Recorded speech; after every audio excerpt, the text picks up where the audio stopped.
Hi, അപ്പം നമ്മൾ രാവിലെ തന്നെ ചോറിനൊക്കെ വെള്ളം വെച്ചിട്ടുണ്ട്.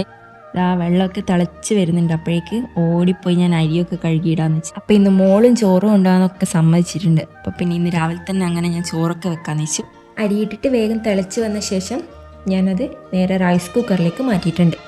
അടുത്തതായിട്ട് നമുക്ക് കൊണ്ടുപോകാനുള്ള സ്നാക്സിന് എന്തെങ്കിലും ഉണ്ടാക്കണം. അപ്പം ഞാൻ വിചാരിച്ചു കുറച്ച് പഴം ഉണ്ടായിരുന്നു. അപ്പോൾ അത് റൗണ്ട് കട്ട് ചെയ്തിട്ട് പഴംപൊരി പോലെ ഉണ്ടാക്കി വെച്ച്. പിന്നെ ഇതേ ഇപ്പം ഞാൻ ഈ സെറ്റാക്കി വെക്കുന്നതില്ലേ നമ്മുടെ കർക്കിടക കഞ്ഞിയാണ്. ഇത് ഞാൻ തലേന്ന് രാത്രി തന്നെ വേവിപ്പിച്ചിട്ടൊക്കെ കുക്കറിൽ തന്നെ അടച്ചു വെക്കും. പിറ്റേന്ന് രാവിലെ ജസ്റ്റ് കുറച്ച് തേങ്ങയൊക്കെ ഇട്ട് ഒന്ന് മിക്സാക്കി വെച്ചിട്ടാണ് ഞാൻ കഴിക്കാറ്. അപ്പോഴേക്കും നമ്മുടെ ചോറിൻ്റെ കറികളൊക്കെ ഇവിടെ റെഡി ആവുന്നുണ്ട്. അതും കഴിഞ്ഞ് ഞാൻ നേരെ വാമിക്കുട്ടിയെ വിളിക്കാൻ കേട്ടോ പോയേ. ക്യാമറ കാണിച്ച് ആളെ ഒന്ന് ചിരിപ്പിക്കാനൊക്കെ ഞാൻ നോക്കി, പക്ഷെ ഒരു രക്ഷയില്ലായിരുന്നു. പെട്ടെന്ന് തന്നെ അവളെ റെഡിയാക്കി ഞാൻ ഫുഡൊക്കെ കൊടുത്തു. അങ്ങനെ മാമിയെ വിട്ട ശേഷം ഞാൻ നേരെ വന്നത് ഈ കഞ്ഞിയൊക്കെ എടുത്ത് കുടിച്ചു.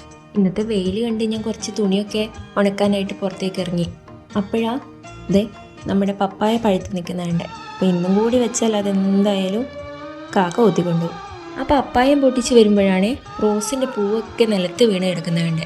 അങ്ങനെ അത് നോക്കിയപ്പോഴാണ് അതിൽ നിറയെ പുഴുക്കളെ കണ്ടത്. അങ്ങനെ അതിനെയൊക്കെ നമ്മൾ എടുത്ത് കളഞ്ഞു. അതിനിടയ്ക്ക് ഞാൻ ഓർഡർ ചെയ്തിട്ടുള്ള ഒരു പ്രൊഡക്റ്റ് വന്നിട്ടുണ്ടായിരുന്നേ. ഞാൻ മീഷോയിൽ കുറേ ആയിട്ട് കാർട്ട് ചെയ്ത് വെച്ചിട്ട് ഇപ്പോഴാട്ടോ ഇത് വാങ്ങിയത്. ഇത് ഞാൻ ഒത്തിരി ഇഷ്ടപ്പെട്ട് വാങ്ങിയ പ്രൊഡക്റ്റായിരുന്നു. അതുകൊണ്ട് തന്നെ ഞാൻ പെട്ടെന്ന് അത് കഴുകി വൃത്തിയാക്കി തുടച്ചെടുത്ത് എന്നിട്ട് കയ്യിലുള്ള ധാന്യങ്ങളൊക്കെ അപ്പം തന്നെ അതിലേക്ക് ഇട്ട് കൊടുത്തിട്ടുണ്ട്. ഇനി മറ്റൊരു വീഡിയോ ആയിട്ട് വീണ്ടും കാണാം. Bye bye.